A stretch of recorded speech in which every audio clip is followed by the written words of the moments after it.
بسم اللہ الرحمن الرحیم۔ اپنے ارد گرد کسی کو بھی اپنے سے برتر ہوتے دیکھ کر اس کے سینے پر سانپ لوٹنے لگتے ہیں، شاید وہ اپنی بوٹیاں نوچنے لگتا ہے۔ ایسا کینہ پرور انسان میں نے زندگی میں نہیں دیکھا۔ پولیس میں بھی چھوٹے موٹے عہدوں پر اس کے دوست، رشتہ داریاں، پھر شاید اس کے گاؤں کے دو چار آدمی ہیں جن سے اسے بعض اوقات بڑی مدد مل جاتی ہے۔ بہت خوب، میں نے سب کچھ بغور سننے کے بعد کہا، وہ ہے کس علاقے کا ذمہ دار؟ یہ تو مجھے معلوم نہیں، آفاق بولا، بلکہ شاید صحیح طور پر کسی کو بھی معلوم نہیں۔ خیر کوئی بات نہیں، میں نے بے پرواہی سے سر جھٹکا اور انٹرکام پر رضوانہ کو ہدایت کی، میں اب اپنے دوسرے آفس جا رہا ہوں، کوئی فون کرے تو اسے بتا دیجئے گا کہ وہاں سے 5 بجے میں گھر چلا جاؤں گا۔ آپ کی میز پر میرے تمام فون نمبر وغیرہ موجود ہیں۔ یس سر، اس نے مستعدی سے کہا اور میں ریسیور رکھ کر اٹھ کھڑا ہوا۔ آفاق، کل تم پروجیکشن ہال میں وہ تیار شدہ ریلیں دیکھنے کا بندوبست کر رکھنا تاکہ کل ہی ہم کاسٹنگ کے بارے میں فیصلہ کر لیں، میں نے دروازے کی طرف بڑھتے ہوئے کہا۔ بہت بہتر سر، آفاق بولا اور مجھے رخصت کرنے باہر آیا۔ میں نے کن اکھیوں سے ادھر دیکھا جدھر میرے اندازے کے مطابق ملک کا آفس ہونا چاہیے تھا۔ اوپر کی منزل کے طویل بالکونی نما حصے میں کئی افراد کھڑے تھے، 2-3 آدمی تو دیوار پر پاؤں ٹکائے نیچے ہی جھانک رہے تھے۔ میں نے محسوس کیا کہ میں اور آفاق آفس سے باہر آئے تو کئی آدمی متجسس انداز میں ہماری طرف دیکھنے لگے تھے۔ میں نے گپ شپ کرنے کے ایسے انداز میں آفاق سے کہا، غیر محسوس انداز میں ادھر دیکھ کر بتاؤ کہ کیا بالکونی میں ملک بھی کھڑا ہے؟ اگر کھڑا ہے تو کون سا ہے؟ ملک وہاں نہیں ہے، میں پہلے ہی دیکھ چکا ہوں۔ آفاق بولا، اس کے آفس کے سامنے کچھ ویرانی سی نظر آ رہی ہے، میرے خیال میں تو اس کا آفس ہی بند ہے، بہت مکار آدمی ہے۔ جب گنڈوں کو بھیجنے کے بعد اس نے دیکھا ہوگا کہ وار الٹ گیا ہے تو کھسک گیا ہوگا۔ خیر کوئی بات نہیں، میں نے مسکراتے ہوئے کہا، اب ہم اس دریا میں کود ہی پڑے ہیں تو کسی دن مگرمچھ سے بھی ملاقات ہو جائے گی۔ میں ہاتھ ہلا کر باہر کو چل دیا۔ اپنے دوسرے آفس پہنچ کر میں نے ایک آدھ فائل دیکھی اور چند خطوط سائن کیے۔ اسی اثناء میں میرے وکیل نے فون کر کے مجھے اطلاع دی، وہ دونوں اچکے حوالات میں پہنچ گئے ہیں۔ چودھری صاحب، میں کوشش کروں گا کہ پولیس کل ہی عدالت سے ان کا کم از کم 2 ہفتے کا ریمانڈ لے لے۔ ویسے اگر آپ DIG صاحب سے فون کرا دیں تو پھر ملک پورا زور لگا کر بھی ان کی ضمانت نہیں کرا سکے گا، کافی دن لگ جائیں گے اسے۔ اتنے چھوٹے سے معاملے میں میں اتنا اوپر جانا نہیں چاہتا، میں نے دھیمے لہجے میں کہا۔ DIG صاحب کی نظر میں بہت بڑا اور بہت معزز آدمی ہوں اور ان کی سفارش میں نے اب تک کسی بڑے ہی کام کے لیے بچا رکھی ہے۔ اتنے چھوٹے معاملے میں ان سے کچھ کہہ کر میں اپنا تاثر خراب کرنا نہیں چاہتا۔ رائٹ سر، وکیل بولا، ان کی ویسے ہی کافی کھنچائی ہو جائے گی۔ یاد کریں گے کہ کسی پر ہاتھ ڈالا تھا؟ اس نے ہلکا سا کہکہا لگایا اور میں نے اس کا شکریہ ادا کر کے فون رکھ دیا۔ میں واقعی بہت سے اعلیٰ افسران کی نظر میں بے حد معزز آدمی تھا اور یہ مقام میں نے بڑی محنت سے بنایا تھا۔ کسی نہ کسی بہانے سے اعلیٰ درجے کے ہوٹلوں میں پارٹیاں، رفاہی تنظیموں کو چندے، سماجی بہبود کے دیگر بہت سے کاموں میں حتی الامکان مدد، یہ سب کچھ میں محض کام کے لوگوں کی نظر میں مقام حاصل کرنے کے لیے ہی نہیں کرتا تھا، بلکہ واقعی میرا دل بھی چاہتا تھا۔ اپنے اصل دھندے کی وجہ سے میرے دل میں جو خلش سی رہتی تھی، ان کاموں سے میں اسے کم کرنے کی کوشش کرتا تھا۔ گو کہ مجھے معلوم تھا کہ میری ان نیکیوں کو قبولیت حاصل نہیں ہو سکتی، لیکن پھر میں سوچتا تھا کہ خدا کی ذات بڑی بے نیاز، بڑی غفور الرحیم ہے، کیا معلوم کس گھڑی اپنے کس گناہ گار بندے پر اس کی نظر کرم ہو جائے۔ اپنی شخصیت کی اس دو رنگی سے میں خوش نہیں تھا۔ میرا دل چاہتا تھا کاش میں پوری طرح اور حقیقتاً ہی اتنا معزز اور بے عیب آدمی ہوتا جتنا لوگ مجھے سمجھتے تھے۔ میرے ساتھ کوئی ایسا تاثر یا ایسی کوئی کمزوری وابستہ نہ ہوتی جس کے عیاں ہونے کا مجھے خوف رہتا۔ اب بھی میں پوری کوشش کرتا تھا کہ میرے ضمیر پر کم سے کم بوجھ رہے۔ میں کسی کمزور پر ظلم نہیں کرتا تھا، بلکہ کمزوروں کی حتی الامکان مدد کرتا تھا۔ خود پرستی سے قطع نظر شاید میں بنیادی طور پر واقعی ایک اچھا آدمی تھا۔ اب تو میں سنجیدگی سے سوچنے لگا تھا اگر میرے 2-3 بڑے اور جائز کاروبار مستحکم ہو گئے، یعنی وہ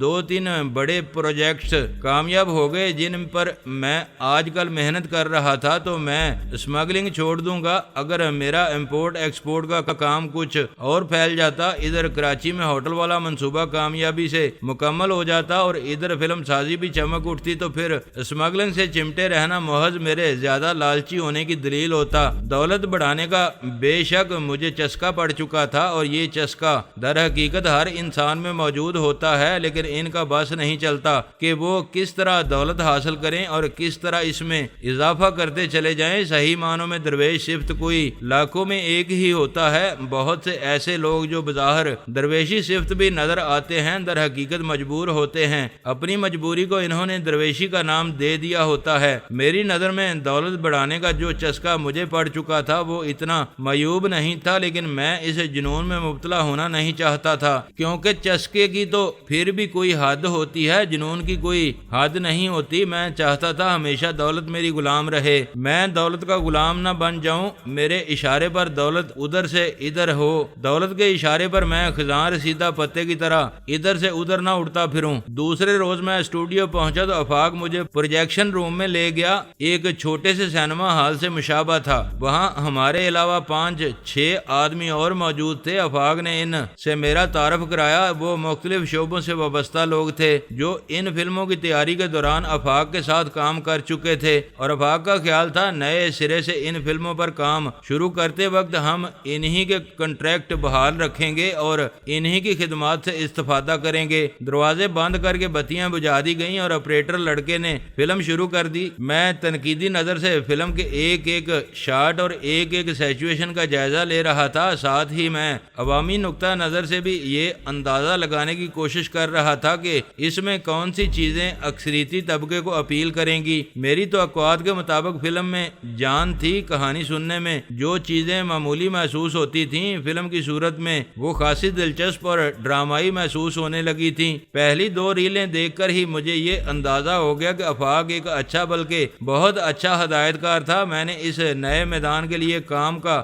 آدمی چنا تھا، اور مجھ پر قسمت کی مزید مہربانی یہ تھی کہ وہ صرف کام میں ہی اچھا نہیں تھا بلکہ فطرتاً بھی اچھا آدمی تھا۔ پردہ فلم پر میں نے ہیرو مظفر رشید کا کام بھی دیکھا۔ وہ بہت تازہ دم، چنچل اور پھرتیلا لگ رہا تھا، زندگی کی توانائی سے بھرپور۔ اس کی حرکات و سکنات، چال ڈال، بولنے کا انداز، سب کچھ اتنا پرکشش تھا، اتنا جوش و خروش تھا اس کی ہر ادا میں کہ یقین نہیں آتا تھا وہ اس فلم کی تکمیل کے دوران مر چکا ہے۔ مجھے اس کے لیے اپنے دل میں کسک محسوس ہوئی۔ پہلی بار احساس ہوا کہ زندگی اتنی بے وفا بھی ہو سکتی ہے۔ فنکاروں کی موت اس اعتبار سے اور بھی زیادہ درد انگیز لگتی ہے کہ وہ تو دنیا سے گزر جاتے ہیں مگر ان کی پرچھائیاں اسکرین پر متحرک رہ جاتی ہیں۔ ان کی جنبش ابرو سے لے کر ان کی اچھل کود، مکالمے، تاثرات اور ان کے لہجے کے ہزاروں رنگ تک سبھی کچھ محفوظ ہوتا ہے۔ جب بھی دیکھو یوں لگتا ہے جیسے وہ زندہ سلامت آپ کے سامنے موجود ہیں، ابھی اسکرین سے اتر کر ہنستے مسکراتے آپ کے پاس آ بیٹھیں گے۔ فلم کی ہیروئن ستارہ کی تصویر میں نے پہلی بار آفاق کے آفس میں اس وقت دیکھی تھی جب میں اس کے آفس کا سودا کرنے آیا تھا۔ بعد میں تزئین و آرائش کے دوران وہاں سے اس قسم کی تصویریں اور فلمی پوسٹر وغیرہ ہٹا دیے گئے تھے۔ بہرحال مجھے اس وقت بھی فریم شدہ تمام تصاویر میں ستارہ کا چہرہ کچھ مانوس محسوس ہوا تھا، اور اب فلم کے پردے پر تو اسے متحرک دیکھ کر کچھ زیادہ ہی مانوسیت کا احساس ہو رہا تھا، مگر اس کی کوئی وجہ میری سمجھ میں نہیں آ رہی تھی۔ آفاق نے بتایا تھا کہ رنگین تصویروں کے ساتھ اس کے انٹرویوز ملک کے تقریباً ہر اخبار رسالے میں چھپ چکے تھے۔ بالآخر میں ایک بار پھر اسی نتیجے پر پہنچا کہ میں نے کہیں اس کی تصویریں دیکھی ہوں گی۔ ہماری پہلی فلم میں وہ ایک ماڈرن لڑکی کا کردار ادا کر رہی تھی، اور جتنی ریلوں میں بھی اس کا کام تھا، آفاق نے اس کے ملبوسات پر حد سے زیادہ توجہ رکھی تھی۔ اسکرٹ، میکسیاں، جینز، میکسیکن ہیٹ اور جو کچھ بھی سینسر کوڈ کی حدود میں رہتے ہوئے ممکن تھا وہ اس نے ستارہ کو پہنا دیا تھا، اور اس میں کوئی شک نہیں تھا کہ ہر لباس میں وہ خوب جچ رہی تھی اور اس نے بہت جم کر کام کیا تھا۔ حیرت کی بات یہ تھی کہ دوسری فلم میں اس کا کردار ایک ان پڑھ دیہاتی لڑکی کا تھا اور وہ اس میں بھی اسی طرح فٹ تھی۔ تھی، جیسے انگوٹھی میں نگینا۔ اس کا مطلب یہی تھا کہ متنوع قسم کے کردار کرنے کے معاملے میں وہ کسی بھی معروف اور منجی ہوئی اداکارہ سے کم نہیں تھی، اور کاروباری نقطہ نظر سے بھی اس کی 2 فلمیں ہٹ ہو جانے کے بعد اس کے نام کی باکس آفس ویلیو کسی بڑی ہیروئن سے کم نہیں تھی۔ اس اعتبار سے آفاق کا یہ فیصلہ بالکل درست تھا کہ فلمیں دوبارہ بنانے کی صورت میں بھی ہیروئن کے طور پر اسے ہی کاسٹ کیا جائے۔ دونوں فلموں کی 2-3 ریلیں ایسی تھیں جنہیں معمولی کانٹ چھانٹ کے بعد استعمال کیا جا سکتا تھا، لیکن میں نے وہیں بیٹھے بیٹھے فیصلہ کر لیا تھا کہ ہم فلم کو شروع سے ہی دوبارہ بنائیں گے۔ میرا خیال تھا کہ میں کچھ زائد رقم خرچ کر کے ان میں مزید کچھ رنگ بھر سکتا تھا، مزید خوبصورتی پیدا کر سکتا تھا۔ فی الحال مجھے اس بات کی پرواہ نہیں تھی کہ فلمیں اگر ہٹ نہ ہوئیں تو میری کتنی رقم ڈوبے گی۔ اول تو زیادہ امکان اسی بات کا تھا کہ تینوں سرکٹس کے لیے ڈسٹریبیوٹر ہمیں ہماری لاگت کے مساوی رقم تو دے ہی دیں گے، اور اوورسیز کے لیے ہمیں جو تھوڑی بہت رقم ملے گی اسے ہم اپنا منافع شمار کر سکتے تھے۔ فلم ہٹ ہونے کی صورت میں ہمیں ڈسٹریبیوٹرز کے مناسب سا حصہ مل سکتا تھا۔ تقریباً 3 گھنٹے بعد ہم پروجیکشن روم سے نکلے تو میں دل ہی دل میں کئی اہم فیصلے کر چکا تھا۔ آفاق میرے سائٹس آفس کی طرف جاتے ہوئے بولا، دولت کی طاقت کے میں نے بے شمار کرشمے دیکھے ہیں، پھر بھی جانے کیوں میں جب کوئی نیا کرشمہ دیکھتا ہوں تو حیران بلکہ مبہوت سا ہو جاتا ہوں۔ آج صبح ستارہ کا فون آیا تھا، خدا کی شان ہے۔ وہ عجیب سے انداز میں مسکرایا اور سر جھٹک کر بات جاری رکھتے ہوئے بولا، میرے زوال کے دن چونکہ بد سے بدتر ہو چکے تھے، اس لیے پچھلے دنوں تو یہ عالم ہو گیا تھا کہ اگر میں ستارہ کو فون کرتا تھا تو وہ گھر ہوتے ہوئے بھی اپنی ملازمہ سے کہلوا دیتی تھی کہ وہ گھر پر نہیں ہے۔ اسٹوڈیو آنا میں نے تقریباً چھوڑ ہی دیا تھا، لیکن اگر کبھی آ ہی جاتا تھا اور اتفاق سے اس سے سامنا ہو ہی جاتا تھا تو بتا ہی چکا ہوں کہ اس کا رد عمل کیا ہوتا تھا۔ دور سے ہی 2 انگلیاں ہلا کر ہائے کہہ کر اپنے چمکیلے دانتوں کی نمائش کرتے ہوئے گزر جاتی تھی، اور اگر سیٹ پر ملاقات ہوتی تھی تو اپنے کام میں مصروف ہو جاتی تھی۔ لیکن آج اس نے مجھے خود فون کیا تھا۔ کیا کہہ رہی تھی؟ میں نے بظاہر سرسری سے لہجے میں پوچھا۔ پوچھ رہی تھی کہ میں نے اپنی نامکمل فلموں کے بارے میں کیا فیصلہ کیا ہے۔ وہ احتجاجیہ سے انداز میں مسکرایا۔ شاید اسے یہ اطلاع مل گئی ہوگی کہ میں نے اپنا ادارہ بیچ دیا ہے یا مجھے کوئی فنانسر میسر آ گیا ہے۔ تم نے اسے کیا جواب دیا؟ میں نے پوچھا۔ میں نے اسے پروگرام بتایا تھا کہ ہم آج دوپہر تک تیار شدہ ریلیں دیکھ کر فارغ ہوں گے، اس کے بعد کوئی فیصلہ کریں گے، اس نے بتایا۔ پھر ایک لمحے کے توقف کے بعد وہ ہچکچاہٹ امیز لہجے میں بولا، میرا اب اس عورت کی صورت دیکھنے کو بھی دل نہیں چاہتا، لیکن جہاں تک کاروبار کا تعلق ہے تو جس فلم کے لیے میں کہانی کی مناسبت سے اسے موضوع سمجھوں گا، ہر حال میں اسے ہی کاسٹ کرنے کی کوشش کروں گا۔ مجھے ایسے ہی ساتھیوں کی ضرورت ہے، میں نے طمانینت سے کہا، جو کام اور جذبات کو الگ الگ رکھیں۔ یہی در حقیقت پیشہ ورانہ دیانتداری ہے۔ یہ اس بات کا ثبوت ہے کہ آپ اپنے پیشے سے مخلص ہیں، اور جو لوگ اپنے پیشے کے ساتھ مخلص ہوتے ہیں وہ اس پیشے میں ضرور نام پیدا کرتے ہیں۔ ہم اس دوران دفاتر کے سامنے والے برآمدے میں پہنچ چکے تھے۔ اچانک میں نے سامنے سے ایک دراز قد عورت کو آتے دیکھا۔ وہ جاپانی عورتوں کے لباس جیسی کوئی چیز پہنے ہوئے تھی، جس کا رنگ انتہائی بڑکیلا نارنجی تھا، جس کی طرف خواہ مخواہ ہی نظر اٹھتی ہے۔ اس کے دائیں ہاتھ میں جاپانی پنکھا بھی تھا، جو عام طور پر جاپانی کیلنڈروں پر لڑکیوں کے ہاتھ میں دیکھنے میں آتا ہے۔ اس کے بال بھی جاپانی سٹائل میں بنے ہوئے تھے۔ اس کی ناک جاپانی لڑکیوں کی طرح مختصر یا بیٹھی ہوئی سی نہیں تھی، بلکہ تیکھی تھی، اور نہ ہی اس کا قد چھوٹا تھا۔ وہ اچھی خاصی دراز قد تھی اور اس کے کندھے بھی چوڑے تھے۔ اس کے باوجود اس وقت اس کی شخصیت کا مجموعی تاثر ایک جاپانی لڑکی کا سا ہی بن گیا تھا۔ وہ قدرے اونچی ایڑی کی مخملی جوتیاں پہنے کھٹ کھٹ کرتی برآمدے میں چلی آ رہی تھی۔ اس کی خوبصورت سراہی دار گردن ایک انجانے احساس تفاخر سے یوں اٹھی ہوئی تھی جیسے کوئی ملکہ اپنی سلطنت کے دورے پر نکلی ہوئی ہو۔ قاتل آنکھوں پر لمبی لمبی پلکیں یوں جھکی ہوئی تھیں جیسے وہ ہر چیز کا اچھی طرح جائزہ لینے کے باوجود کسی کو یہ احساس نہ ہونے دینا چاہتی ہو کہ وہ کس طرف متوجہ ہے۔ اس کے رخساروں کی ہڈیاں قدرے ابری ہوئی تھیں اور ہونٹ گویا دستے قدرت نے خصوصی توجہ اور اہتمام سے تراشے تھے۔ اس کے پیچھے ایک نو عمر لڑکا بیوٹی باکس اٹھائے تقریباً دوڑتا ہوا چل رہا تھا۔ دائیں بائیں دو آدمی تھے جو تیز قدموں سے اس کے ساتھ چلتے ہوئے باری باری کچھ کہنے کی کوشش کر رہے تھے اور وہ محض نیم توجہی سے سر ہلاتی جا رہی تھی۔ وہ فلمی میک اپ میں تھی، غالباً کسی سیٹ کی طرف جا رہی تھی۔ اگر اس کا تفصیلی اور تنقیدی جائزہ لیا جاتا تو شاید اسے بہت زیادہ حسین قرار نہ دیا جا سکتا، لیکن مجموعی طور پر وہ پھر بھی حسین تھی۔ وہ ان عورتوں میں سے تھی جن کا تنقیدی اور تفصیلی جائزہ لینے کا انسان کو ہوش ہی نہیں رہتا۔ پہلی نظر میں ہی انسان کے حواس پر دھند سی چھانے لگتی ہے، انہیں در حقیقت دیکھا نہیں محسوس کیا جاتا ہے، جیسے خوشبو اور ہوا کو آپ دیکھ نہیں سکتے، اس کا تنقیدی جائزہ نہیں لے سکتے، مگر محسوس کر سکتے ہیں۔ آپ کے اعصاب پر یہ سب چیزیں جو اثر ڈالتی ہیں اسے آپ ضرور محسوس کر سکتے ہیں۔ بظاہر نظر نہ آنے والی خوبصورتی آپ کے محسوسات کو جو تماشے دکھاتی ہے اس سے آپ یقیناً بے خبر نہیں ہوں گے۔ یہ ستارہ ہے، آفاق نے مجھے ٹہوکا دیتے ہوئے سرگوشی میں کہا۔ میں نے پہچان لیا ہے، میں نے دھیمے لہجے میں کہا۔ میں نے آفاق کی میز پر اس کی تصویر دیکھی تھی اور ابھی میں 2 نامکمل فلموں میں اس کے 2 مختلف رول دیکھ کر آ رہا تھا۔ کیا میں اب بھی اسے نہ پہچانتا؟ بہرحال اس میں کوئی شک نہیں کہ ہیئر سٹائل، لباس اور میک اپ وغیرہ کی تبدیلیوں سے اس کی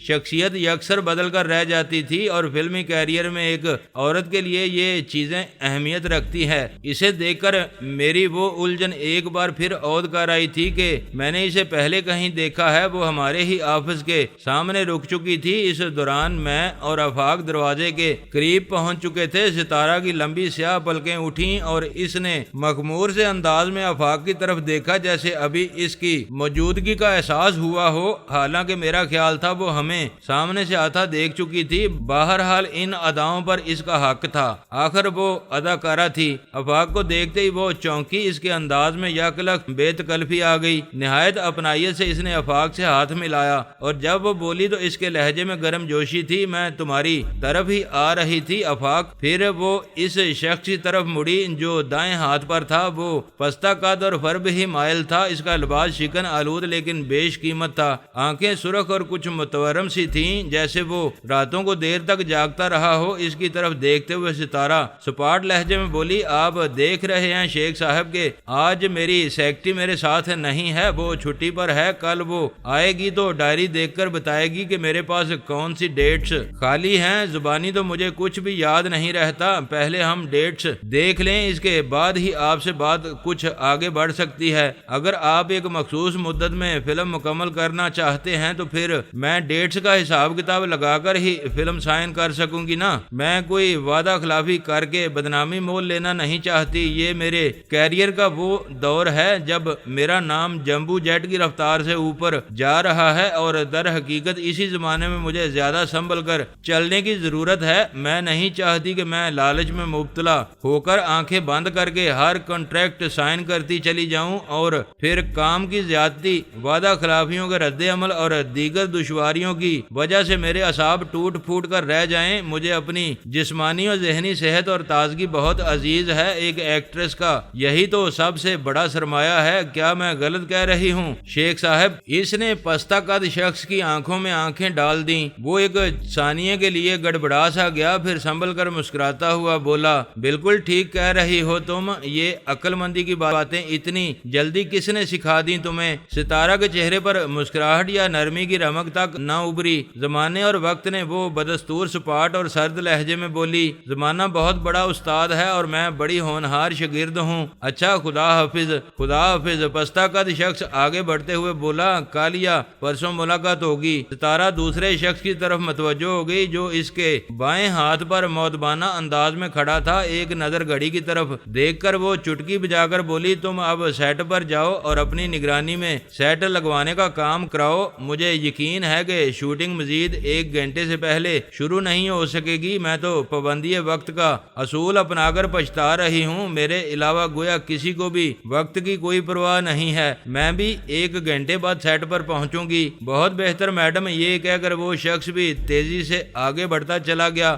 اب ستارہ گویا یکسو ہو کر آفاق کی طرف متوجہ ہوئی۔ اپنے ساتھ آنے والے 2 آدمیوں سے بات کرتے وقت جس طرح طرح اچانک اس کے چہرے، آنکھوں اور لہجے میں رکھائی اور سرد مہری در آئی تھی، وہ اسی طرح ایک ہی ثانیے میں غائب بھی ہو گئی تھی جیسے یک لخت ہی بلند و بالا چوٹیوں پر جمی ہوئی برف پگھل جائے۔ بلا شبہ اسے اپنے تاثرات بدلنے میں ملکہ حاصل تھا۔ مجھے معلوم تھا وہ بغور تو نہیں لیکن کن اکھیوں سے غیر محسوس طور پر میرا جائزہ لے چکی ہے، لیکن بظاہر وہ میری طرف سے بے نیاز نظر آنے کی پوری کوشش کر رہی تھی۔ میں اپنی جگہ دم بخود کھڑا تھا کیونکہ جیسے ہی میں نے اس کی آواز سنی تھی میرے ذہن میں ایک چھناکا سا ہوا تھا اور یک لخت ہی جیسے کوئی پتھر میری سوچ کے راستے سے ہٹ گیا تھا، کوئی گرا سی کھل گئی تھی، کوئی گتھی سلجھ گئی تھی۔ میں نے اسے پہچان لیا تھا اور اس کی آواز نے اسے پہچاننے میں میری مدد کی تھی، ورنہ فراموشیوں کی گرد بہت گہری تھی۔ نامکمل فلموں کی ریلیں دیکھتے وقت بھی میں نے